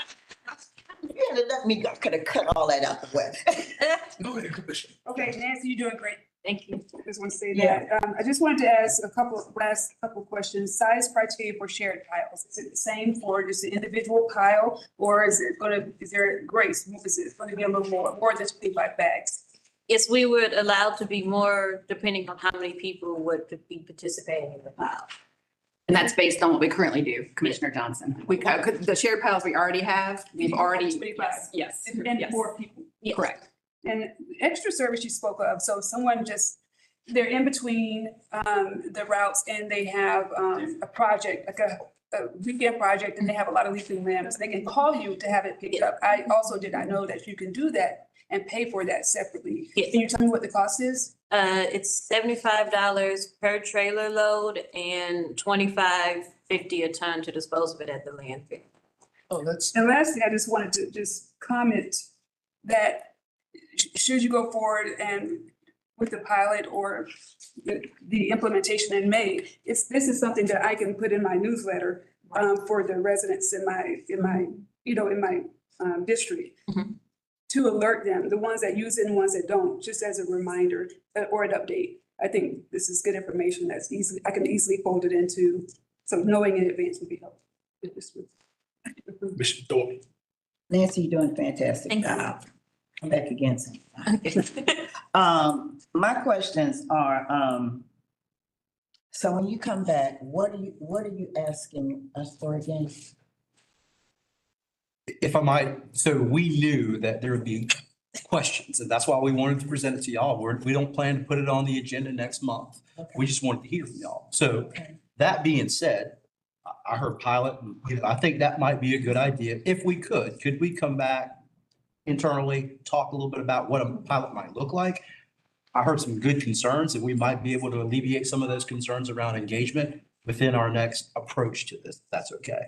And even if you came back and we agreed with the ask, we still could put a timeline, in 6 months, come back and tell us how all of these things worked out. To be short of staff and the weather that we've had, I do want to give you guys grace for being proactive. So if you come in with something under the circumstances you're trying to work with, maybe we'll say we'll do it 6 months. Come back, Nancy, and answer all of these questions about complaints and mileage, gas. I mean, I don't think a whole bunch of discussion is going to fix you with staffing. Send people our way. Yeah. Send people our way. People watching, please Well, apply. maybe there's some commissioners that are dedicated to that. But I don't have the problems that some of my constituents have. Nobody calls me about lease and limb. My neighbor, he puts his stuff out there, they pick it up, and that's it. So I don't have the same calls that they do. So I'm being empathetic to where these questions may be coming from. But at the same time, I do think, and if we could get into some, like I get notices from my doctor by text. Maybe we could set up some kind of texting that will remind people, if we had their phone numbers, that we could text, okay, we're getting ready to pick your stuff up. You better have it out there, right? But maybe we can look at that technology also. But I don't think kicking this down the curb with a whole bunch more discussion. I think you should come to us with and hopefully it will get approved with a guideline. We'll check back in 6 months or whatever. And can I say one other thing? Yes, ma'am. Is there a way that we could come back in March though for those two ordinance? The ordinance, that's no matter what, could we pull those two ordinance out of this larger discussion and come back with the ordinance approval for that? Exactly Okay, what I'm saying. that would help. That would help. Exactly what I was saying. Yeah. And then we can move on and fix this as we go along. Besides, we may find some help between now and after, okay? But I know half these questions, like I said, my colleagues are getting, I don't get. So I do want to respect the concern and the urgency that was spoken, but I know there's no way in the world you can answer all that right now. And to give them credit, they actually do have texts right now. Yeah, I was getting, Yes. Nancy has probably that 2,000 some odd, those folks get emails from Nancy and texts from her, but they have to register for it. And that's something else. Maybe this one pager we send to y'all, we encourage y'all to get your residents. That one pager would ones that encourage people to join that service that we already have. Yes. We're gonna get one more from There's a final- Mr. Johnson. We're gonna move on. Final comment, I'm gonna create a survey for my district to include in my newsletter. Okay. 3 to 5 questions and about this. I think it's something that, they'll want to know. But I think it'll be helpful information for you all too. We have very, linear thinking and we only know what we hear. But we don't know what people don't complain about or what people think that's working great. But I just want to let you know, if I have space in my January one, I'll include it, but if not, it'll go in February, but I'll be happy to provide feedback to you. We'd love it. Yes. I would love it, and I'm sure Nancy would as well. And Commissioner Fisher, I'd like to applaud staff for bringing forward innovation, right? You know, this is an opportunity for us to improve levels of service, and so great job, staff. Yeah, thank you. You know, I want to give it up, you know. and again, I think sometimes we sort of should listen to staff because they understand, they know what they go through. So I think it's a good exercise and get that information to us. So thank you. Thank you. Ronnie, you're not going to be so lucky. You've been here before. Yeah. I am lucky. I am lucky. Last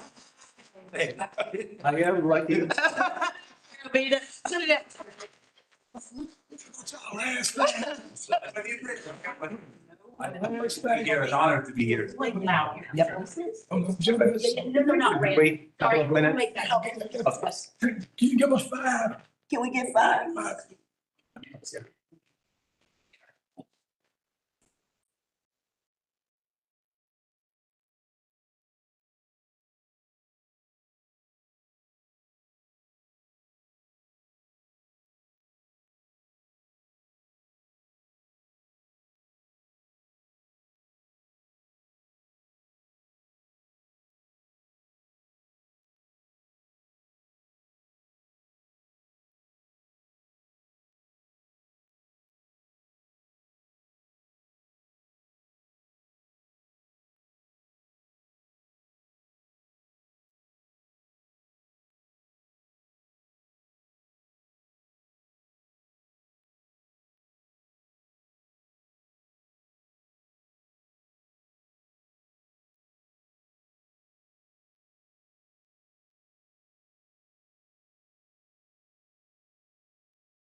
We're back. Okay, we'll be doing our last presentation,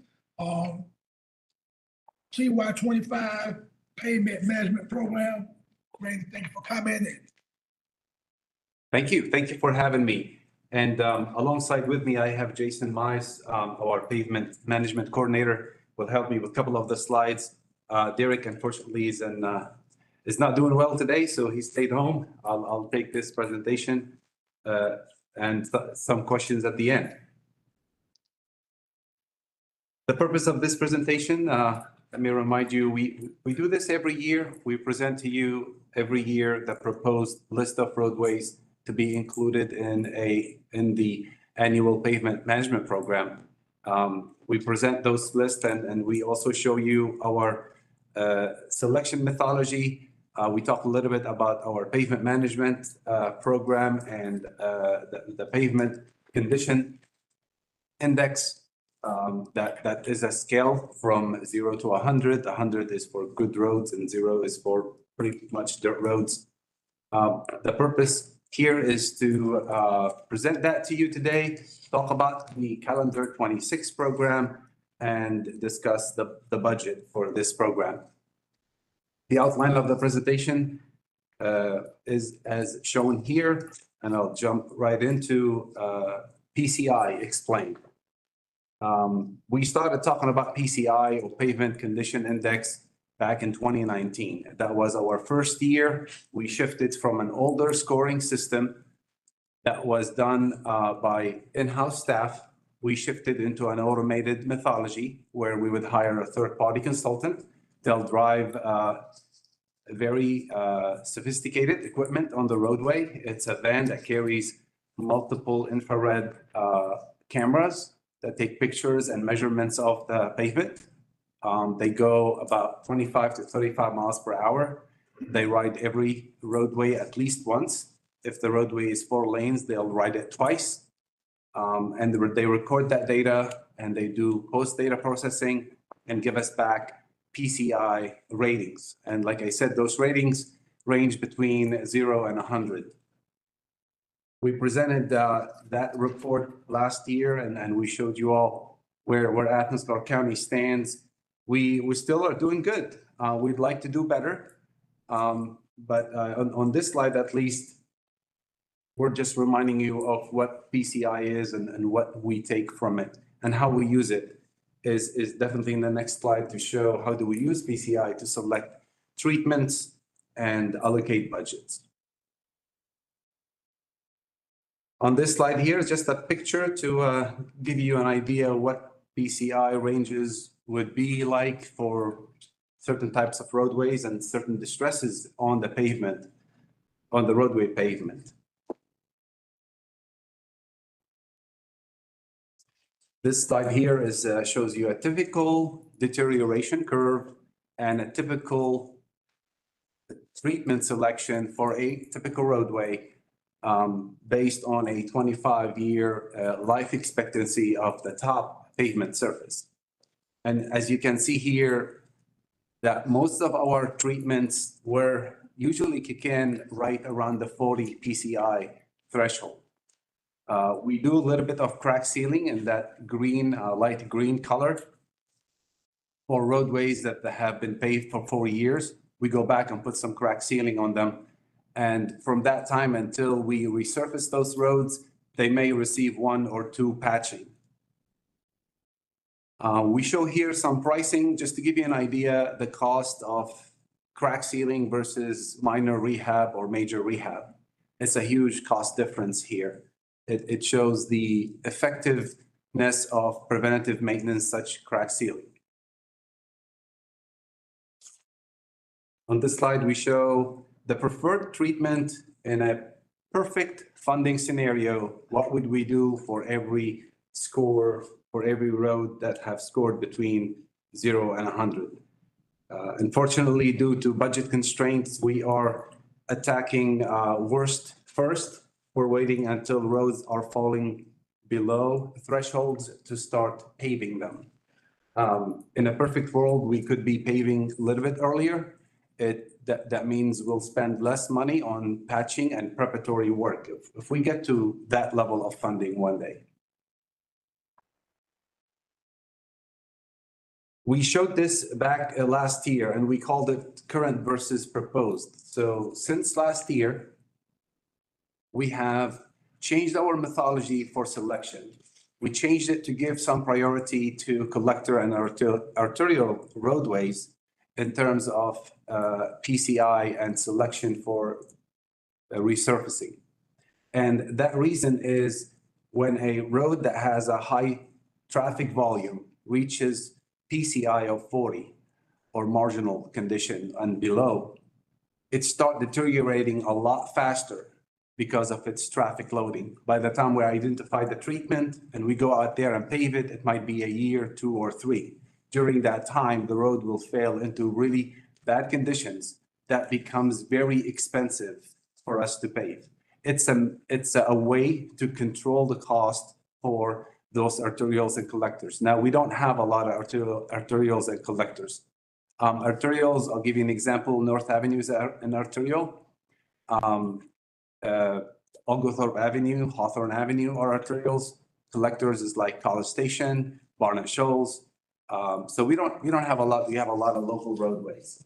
And so that is just the difference between what we did pre-2023 and what we have started doing in 24 and 25 moving forward. Is there okay. Finish your presentation, you ask questions, but yeah. Sure. Just remember that slide. Yes, ma'am. Come back to slide 8. At this point, I'm going to have Jason help me and present what treatments we have been doing, and this includes our calendar 24 program. Sure. Some of the treatments that we do, as far as our program goes, one of those is the crack seal that Ronnie mentioned earlier. I know you guys have driven around and saw the little black squiggly lines in the road. The biggest factor as far as a failing road is water infiltration. And so it's important that we seal off as many of these cracks as we can to try to keep the water from getting in underneath the asphalt, because especially this time of year, you have a lot of freezing and thawing, so you get a lot of damage done to your base.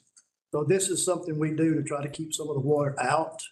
As Ronnie said, we do it after a road has been resurfaced for 4 years. We automatically go in and do crack seal on that street.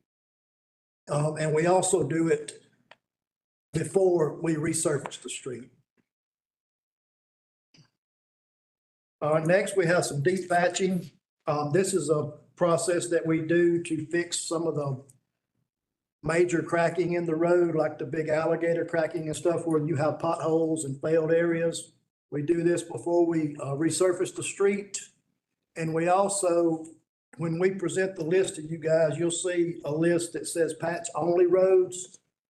What we do on these is this will be some roads that we go in and just patch and leave it without covering it up. And we do this mainly on our arterial and collectors. What we're trying to do, the road is in pretty decent shape, but we do want to go in and patch some of the bad areas to help us, prolong this asphalt and before we have to resurface it. Next, we have our resurfacing, our overlay, mill and inlay. And this is just a process where we go in. We try to, if we have areas where there is asphalt over the curb, we mill that down to keep from exaggerating that asphalt.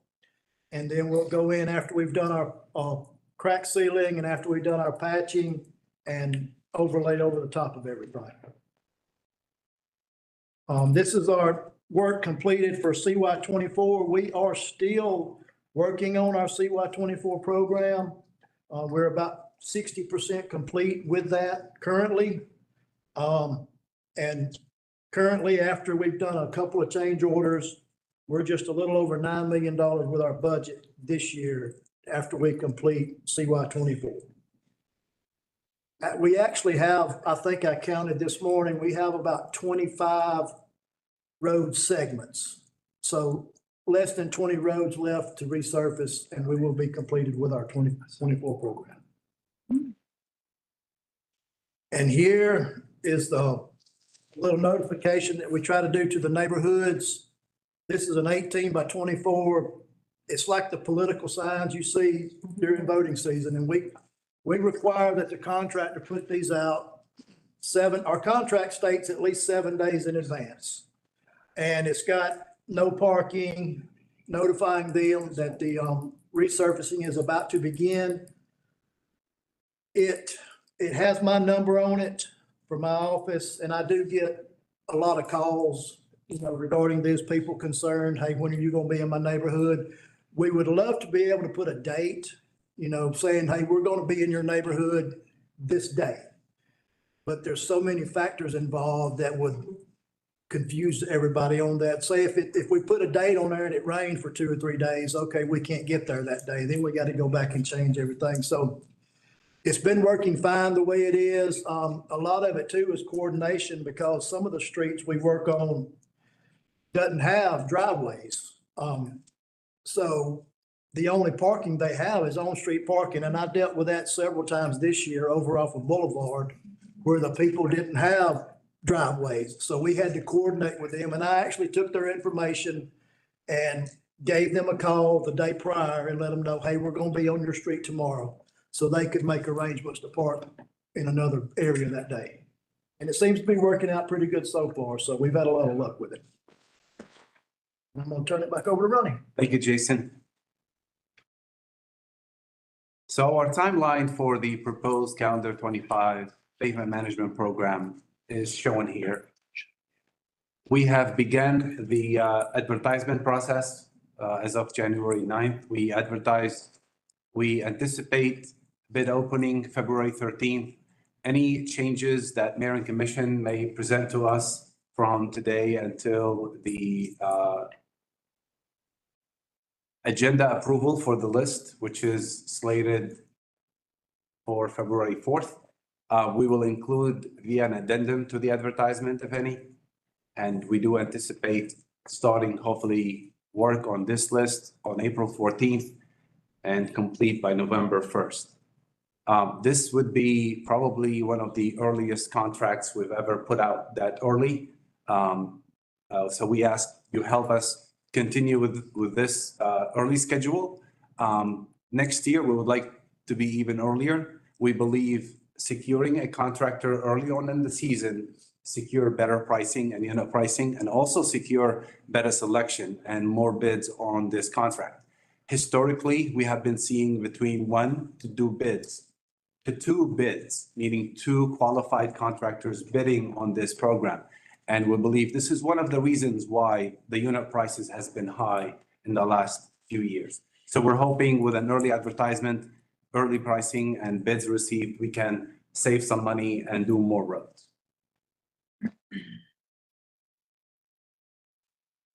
Now diving into more of the details. So what you see here in front of you is the post resurfacing and crack sealing efforts included into the proposed calendar 25 program. This is the roads that we have paved 4 years ago. We are going back to put crack sealing on them. On the next slide, this is the patch only list. And as you see, it's selected roads. These roads conditions are good in general. However, they do have minor or small locations where severe deterioration has been noted. First, we learn about those through just looking at the PCI and then going out to the field and verifying, is this something we need to be paving this year or next year? Or is this something that we could address via patching only and then we can have a much better road? It's only one localized area.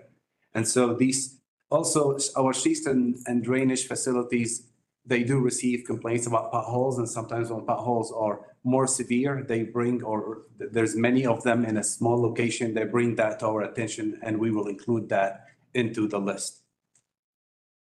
And the last here is the paving. This is the biggest portion of the program. And forgive me, I want to bring your attention to an error on this slide and the 2 slides before.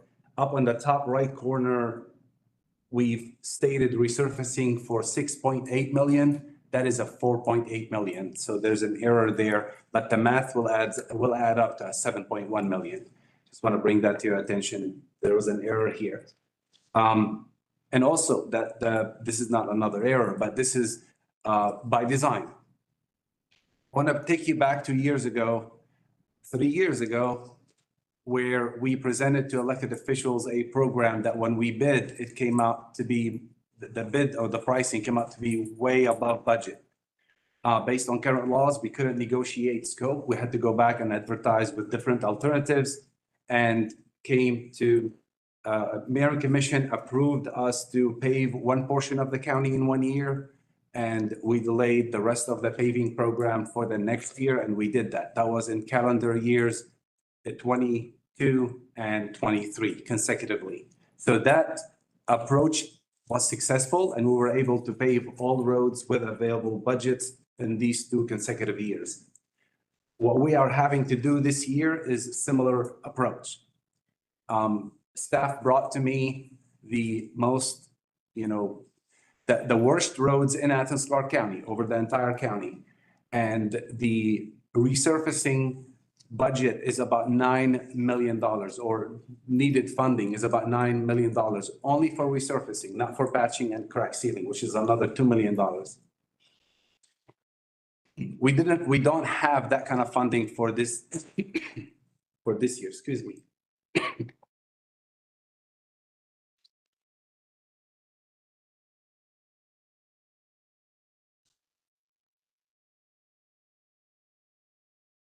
And based on the current funding, which I'll show in the last slide on this presentation, we have just about $7.1 million to invest into the calendar 25 pavement management program, in addition to $1 million that goes towards Epps Bridge Parkway. And Epps Bridge Parkway is a road that deserves a little bit of talking among us, among you guys, and we staff need your feedback as well. And I can dive into that a little bit here in a minute. So back to this splitting the county into halves. We decided that the northern portion of the county, along with the east side, could be done this year based on the worst roads today that exist today in the county. The south part of the county of roads that fall below threshold will be prioritized for calendar 26 program. Calendar 26 program will still be funded through a SPLOST amount of funding, in addition to LMIG and general capital, which we are asking for. So we believe we could do quite a bit more than what we are talking about in calendar 26. But what we are asking you to do and take action on and encumber funding for is what you see today on the screen. These roads fall above that line on West Broad and Atlanta Highway and then Lexington Road. So that kind of splits the county into half. And then in calendar 26, we'll come back and do everything in the south of the county. I've provided a list along with a map, not as part of this agenda, not as part of this presentation, but to the manager's office late today. So I know you probably haven't seen it, but you will see those calendar 26 roads that would be prioritized again for next year. Rani, go to the southern portion. There you go. All right. Yes, sir. So this is what I was talking. Thank you so much, Manager. So this is the southern portion of the county. These are the roads that we've identified to be prioritized, as you see on the screen. If we could pause for a second, because I want to make sure the commission understands what's happening here. In an effort to improve our methodology on how we determine which roads are the worst, and to be able to get to those roads in a timely fashion, we're continuing to change the way we're approaching this. So Rani mentioned in 2022 and 2023, the geography was different. And Rani, correct me if I'm wrong, we were doing inside the loop and outside the loop then. Right. Okay. Well, we're proposing to change that. I just want to make sure we're all on the same page. And this is all in an effort to gain efficiencies, to make sure we use the money that we have to get to the roads as quickly as possible. But we can't do it all, like Rani said. So we are proposing to do the northern portion of the county as we've delineated this year, and then next year, this right here. I just want to make sure we all understand that. Okay. Thank you. Yes, sir. This is the funding slide. So again, back to our funding sources for calendar 25 program. From general capital carry forward, I say carry forward because we have a little bit of money left in FY 24 general capital. In combination with FY 25, the entire amount that was given to us will be put into this program. In addition to the tiering, tier 4, there's an error here. This should be calendar 2025, not 24, on the T-SPLOST and also on the LMIG. So you can blame me on that error. G.LMIG amount is accurate, will be added, and the total is 7.1 million. We are setting aside, and this is staff recommendation. We're not asking Mayor and Commission to take action on this yet. And we're setting aside $1 million. It's available as of July 1st. This money is part of that T-SPLOST tier 4, which is all going to be available in July 1st. So what is our plan with this $1 million? We are bidding this program today, and hopefully by February, March, we have an idea how much exactly it's going to cost us. So this $1 million act as a contingency for us for that bid and that project. And then the remaining amount would be examined for alternatives to look at Epswich Parkway treatment. We're going to look for thin overlay treatment, preservation treatment that can maybe treat the entire road or maybe portions of the road. Epswich Parkway resurfacing alone, $13 million. Epswich Parkway was a road built in the late 90s. It is known to us staff that it is one of the best roads in Athens. We don't want to wait until Epswich Parkway falls into the 40s, PCIs of 40s. That becomes very expensive to pay first. And second, it shortens its life going into the future. We need to be thinking about preservation treatment first. And this money will allow us to explore and come back to you guys with another memo and at minimum, of course, an agenda for you to consider what should be done with Epswich Parkway. As Epswich Parkway is on the patching list, we have a couple areas that will receive patching as part of the calendar 25 program. So don't be confused. You're not approving the $1 million on Epswich Parkway. We're just letting you know it's sitting aside. We are contemplating and contacting some companies that are familiar with this type of treatment. Like I said, the preservation treatment, will be seeking input from them and pricing, and we'll come back to you with recommendations on Epswich Parkway. With that, I come to an end here and I'll take questions. Commissioner Thornton. I'm through. I'm good. Commissioner Link. Yeah, so have you done any cross-referencing with this pavement plan with developments that are about to happen, construction that's supposed to happen in the very near future? Because I know in the past, we've had instances where we've gone and repaved a road, and then there's been construction on that road, and all the trucks have messed up the road. Yes, and we have not done that at this point, but there has been communications with Public Utilities Department. This is really our main goal. One of our main goals is to coordinate that first. I know you. And UGA. Yeah. Now with development, if there's something happening today, then it would have been communicated. Sometimes we do miss things, and when we learn about them, we will act accordingly. One of those actions would be to postpone paving until the development is done. So we don't, we're not redundant in our work. We don't cause the taxpayers or the developer additional funding that, we could have avoided. In those instances in the past, didn't happen last year, but it happened quite often in 22 and 21, where we have a program, we're moving forward, and all of a sudden a developer pulled a permit to start working. And so we postponed paving. I think one of them was Newton Street. That was one example. It's actually still, we are slated to pave Newton Street this year. It was on a previous program. And then, of course, we had all the developments with the apartments coming. So we pulled it, and we'll go back now and resurface that. Another one is William Street. We had it slated for paving, and they came in and built those developments. And actually the contractors, because of all the disturbance in the street, had to go back and resurface the street. So that saved the county some money there. with us coordinating that. Yeah, I just asked them maybe consult with planning to find out some of these projects, big projects that have been approved that might overlap with some of these streets. Definitely, effort ongoing. I appreciate the comment. Any other questions? Okay. Thank Rani, you. Thank you. Thank you all. I appreciate it. And we get a motion to adjourn. Move. All right, adjourn. Thank you all. You're adjourned.